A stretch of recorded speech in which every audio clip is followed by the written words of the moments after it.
Hi everybody and welcome to the Mental Toughness and Body Show. My name is Rob Evans and I'm your weight loss coach, health strategist and internationally published author, helping take your life and your business, your health, fitness, mindset and body from where you are right now, taking you to where it is that you want to be. And you can probably tell I'm in the mobile car studio right now, heading home from yet another day of visit in hospital. I've been there most of the day and spend not that much time actually with my daughter because of the different commitments that she's had during that time. But I take my computer with me and I have my phone with me and I get things done when I'm not with her. But it's not quite the same, you're not quite as productive, but still have a plan to get things done. I've got a few things done today, which has been good. And now I'm sitting in peak hour traffic. So I don't know which your part of the world and which time peak hour traffic starts on the road, but keep in mind that we are in lockdown at the moment. So that should mean that there is a dramatically lessened volume of cars on the road.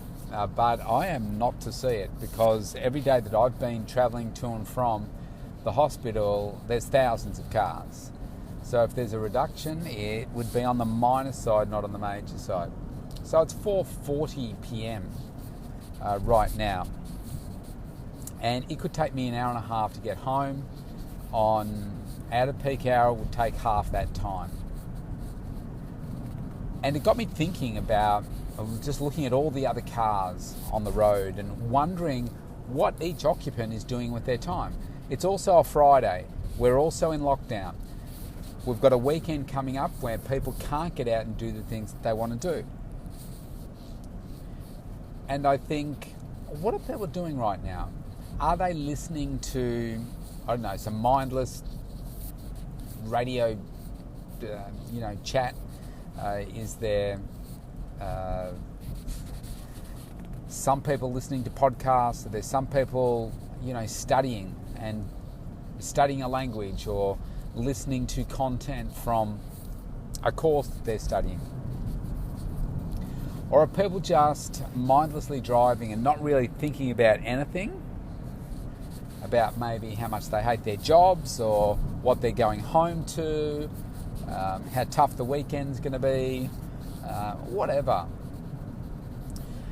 And so it then got me to reflect on, I used to be one of those people.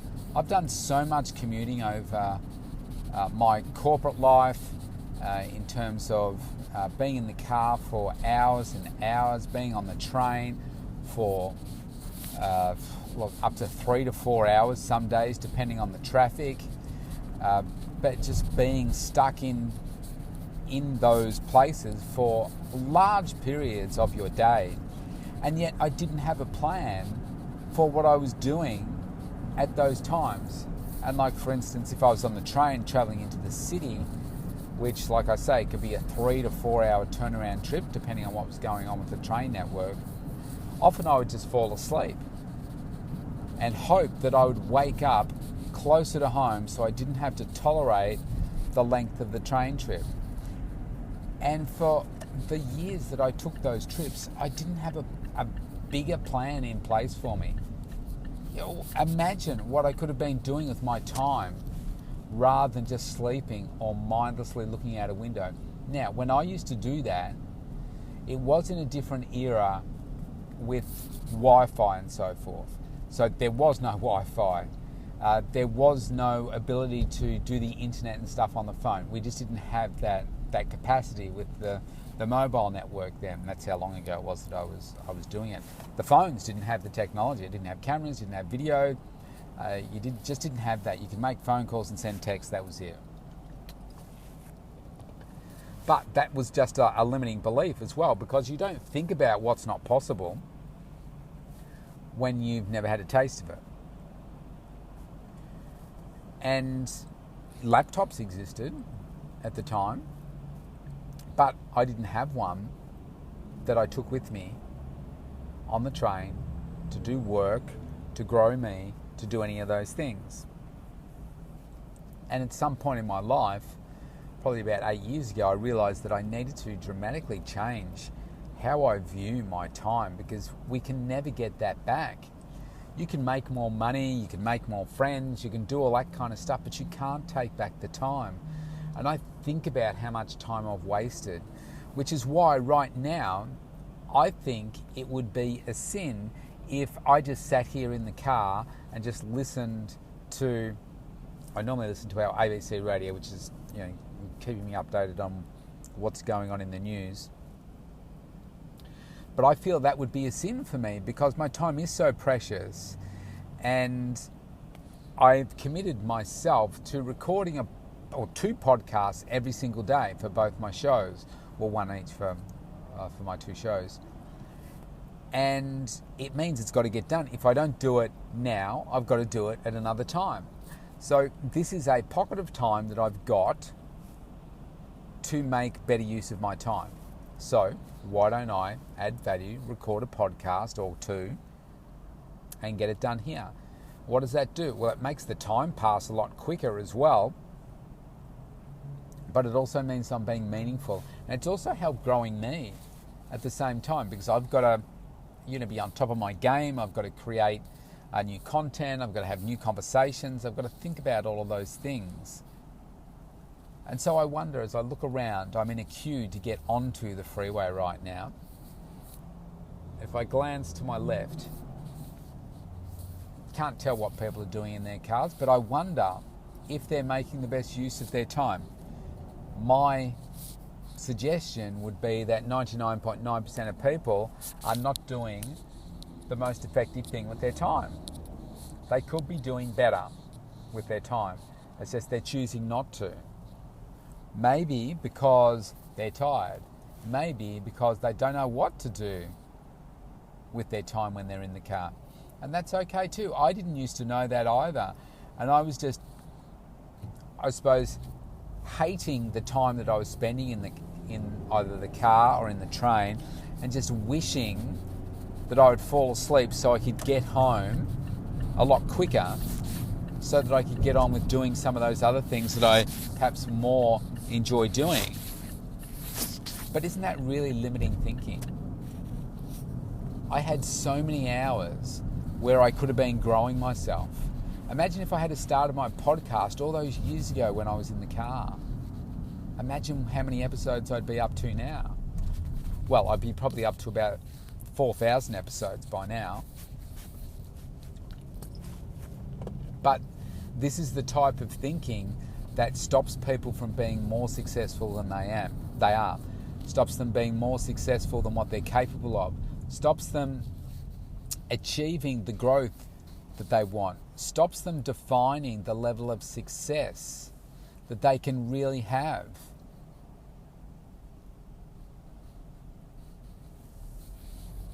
And I find that really curious, because most people want more, but they're not either prepared to put in the work to get more, or they just don't know what to do.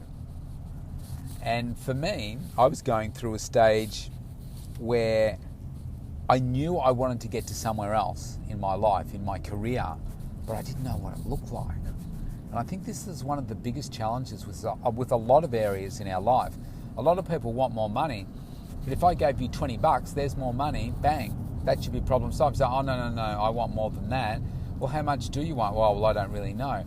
Well, if you can't really define what it is that you want, then how do you get there? And that's true for money, it's true for your health and wellness. One of the biggest struggles that I find for people is getting them to really articulate what it is that they want for their health and their fitness and their body.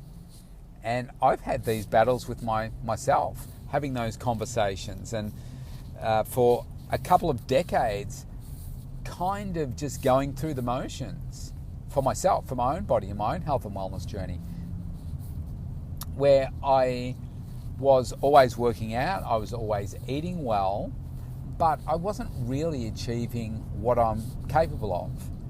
And why was that? Because I hadn't really defined it.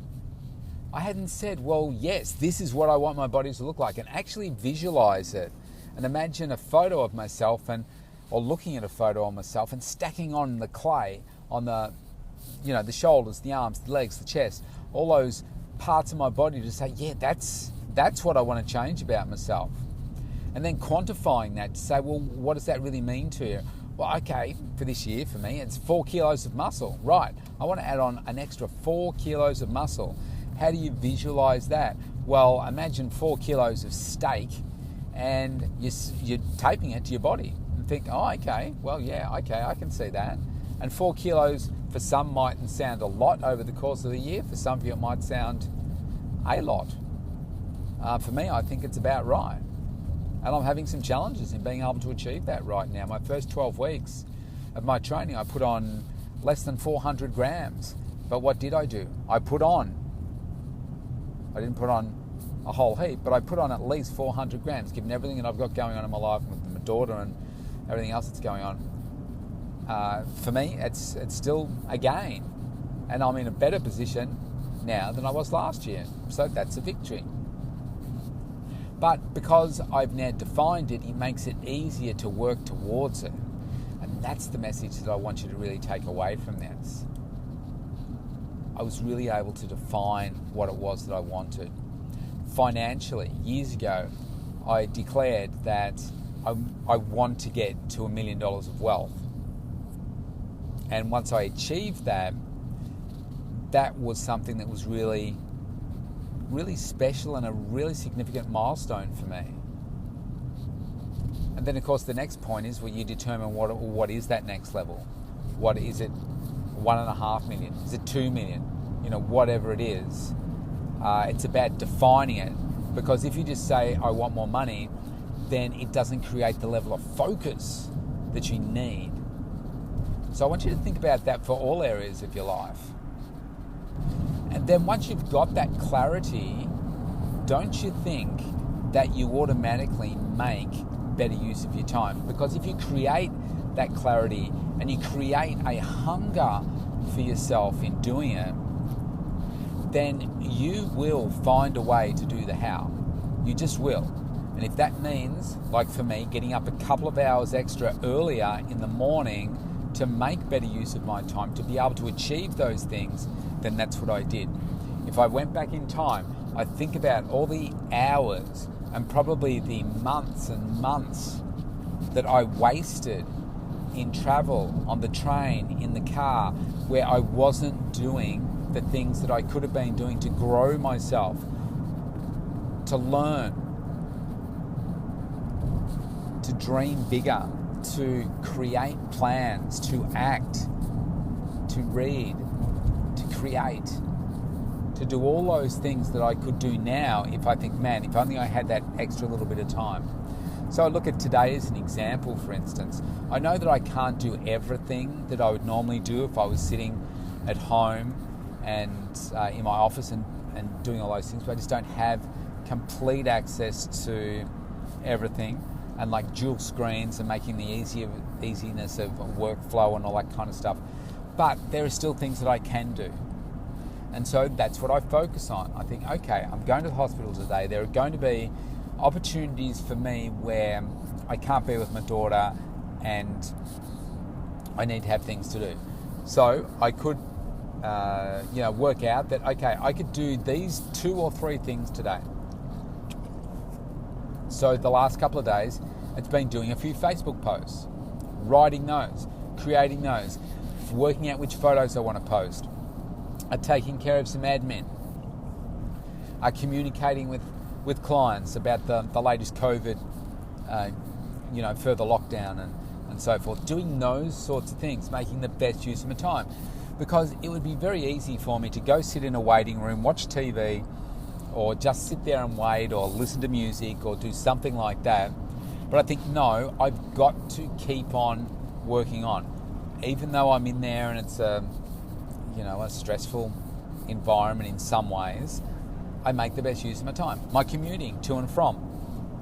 Normally, I will record one podcast on the way to the hospital. I will record one podcast on the way home from hospital, so that I've made the best use of my time.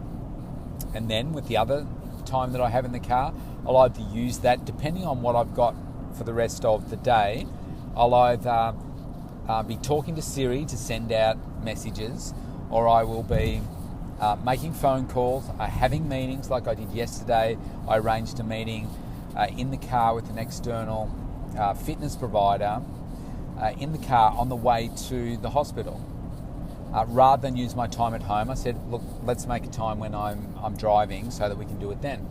So it's just shifting things around because my time is so precious. Okay? And yes, it's easy to say, oh, yeah, I'm tired. I don't feel like doing that. I really need to unwind and do that. Now, I look at that a couple of ways. One is, okay, right now, for instance, so I'm going to finish this podcast shortly. I'll then have about another, depending on the bloomin' roadworks up here, maybe 15 to 20 minutes till I get home. What could I do with that time? I could be making phone calls, or what I also do is look at, okay, so what have I got ahead for the rest of my schedule tonight? Now, it just so happens that tonight with the lockdown, and I've rescheduled some clients, I actually have, for the first time in I don't know how long, I have a free Friday night. Normally I'm coaching, training people, but I have a free Friday night. So, the girl's mum has got my eldest daughter. So I've got the night to myself. So I'm going to go home, I'm going to have some dinner, I'm going to have a bath, and I'm going to watch a movie. So I think, man, I'm really looking forward to that. So I can work up to the time that I get home and do even a little bit more when I get home if I need to.